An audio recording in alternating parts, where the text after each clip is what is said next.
Hey, what's up everybody? Welcome back to the 600RR refresh. On the last video, I went ahead, pulled off the front master cylinder, gave that a breakdown, rebuilt it with new seals and everything, pulled off the front brakes, rebuilt those with new seals and everything, and slapped them back on the bike.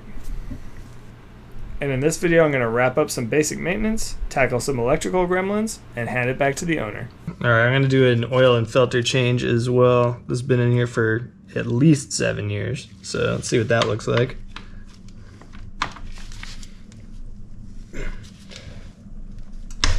I was on there tight.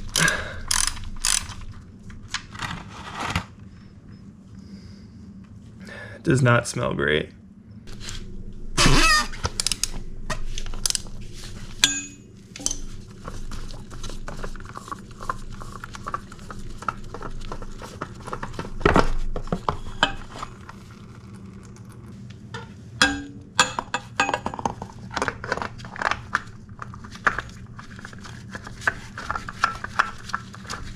Need to go ahead and get some new oil in here as well. Going with the Motul 7100 10W40 that I run in pretty much all of my bikes.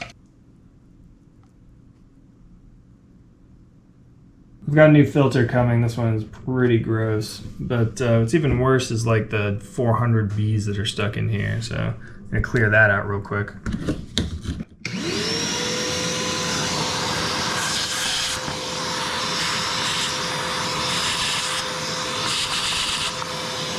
Alright, I've got a freshy K&N filter going in here. Much to the chagrin of the Bad Man 786, and I do agree K&N filters are not the best for catching particulate. But in this situation, it was the best filter I could get in a reasonable amount of time, and it can always be changed out for another OEM filter when it comes in for some service.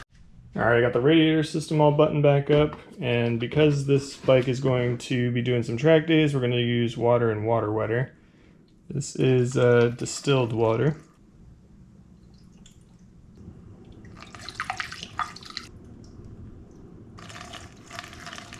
So I pulled the bad gas that was out of the tank, and didn't smell too terrible, but it's been in there for 7 years. Let's put in some fresh gas here. Not a ton. Maybe about a gallon.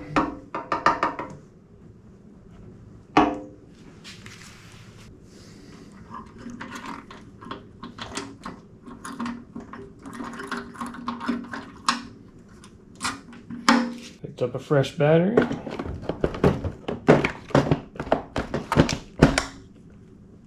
It's all gravy once it grabs, but it's a pain in the butt to start. Whoa. Alright, let's see if we get fuel pump noises.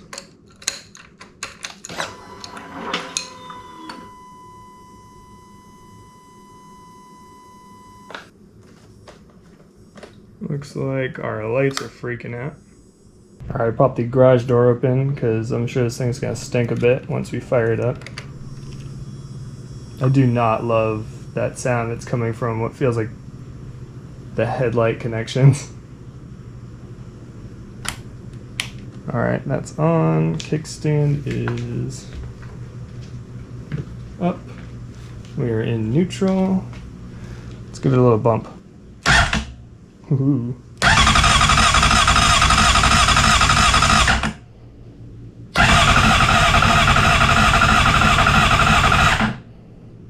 Nothing so far.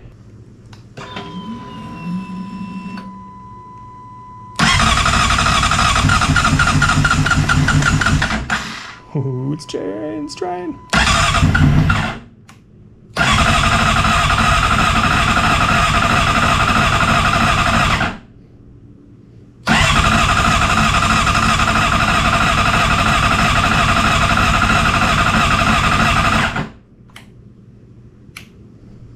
See if we can prime it again. There we go.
mechanically, the bike is all set. I do need to chase down some electrical issues. I've got all of the headlight wiring unplugged just because I wanted to roll it out as a possible contribution to some of the other issues.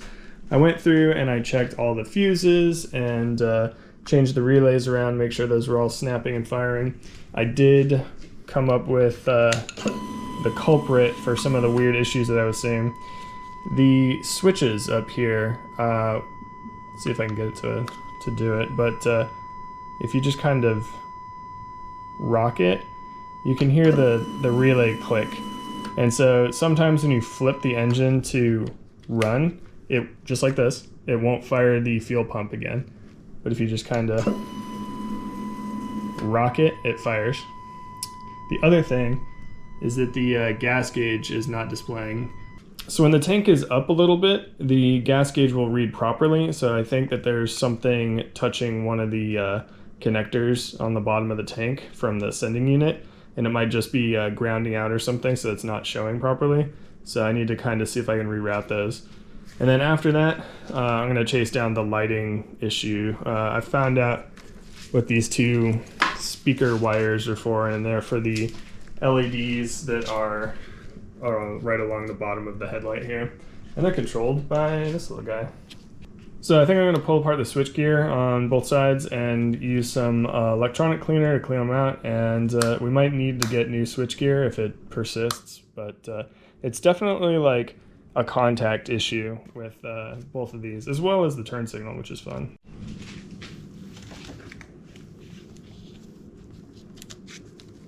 It doesn't look bad in here.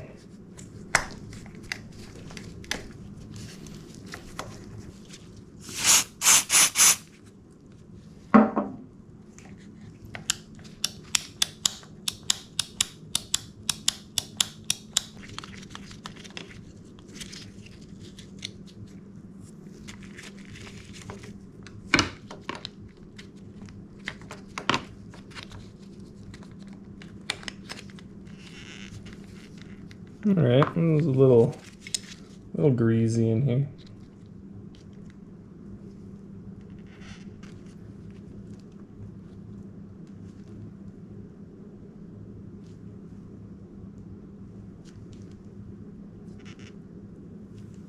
So I cleaned up a bunch of the old grease that was in there and sanded the contacts, and now it's a much more satisfying click when engaging the turn signals. All right, let's go left. Yep. Right. Yep. Cancel. Yep. Sweet. All right, that takes care of that. We've also got our high beam, which is much more reliable now. Sweet. So let's clean out the other side. Hopefully that takes care of our priming issue.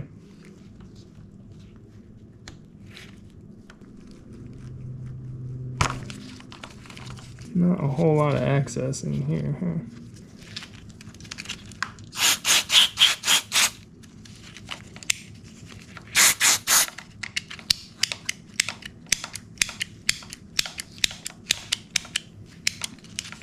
Hopefully just working that dirt out does it for us, but might have to disassemble a little bit farther if it doesn't.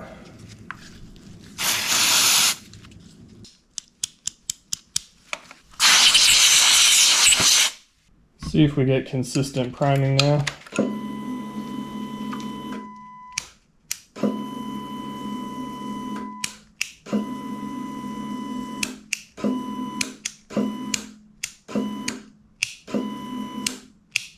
That's way better.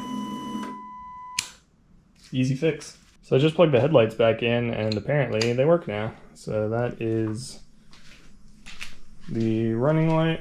And then we've got our bright over here. High beam.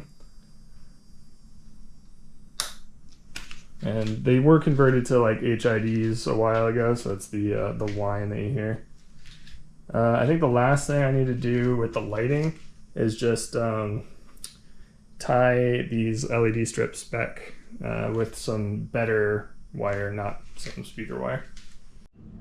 Alright, just ran a negative and positive line up to the headlight and put some bullet connectors on there so that we can change it up later. There is still some speaker wire in this headlight setup. It's actually running into the the headlight for the power on the LEDs, but now these work. Sick. And mysteriously, while I was doing that, our gas gauge started working again.